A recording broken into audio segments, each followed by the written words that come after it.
The Trunchbull stood motionless on the platform.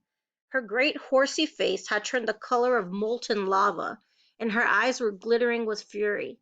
She glared at Bruce Bogtrotter, who was sitting on his chair like some huge overstuffed grub, replete, comatose, unable to move or to speak. A fine sweat was beading his forehead, but there was a grin of triumph on his face.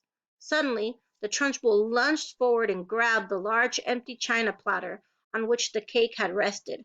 She raised it high in the air and brought it down with a crash right on the top of the wretched Bruce Bogtrotter's head, and pieces flew all over the platform.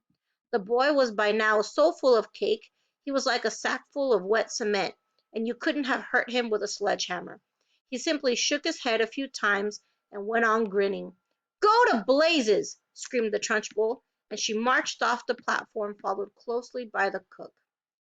And that's the end of chapter 11. So the Trunchbull seemed to have tried to do something bad to poor Bruce, but Bruce ended up winning in the end. And that kind of gave the kids the opportunity to root for their friend, but kind of like be defiant or go against the headmistress. So this chapter is still a really big deal. The kids were able to get together and um, not be worried about what the headmistress would say to them. See you tomorrow.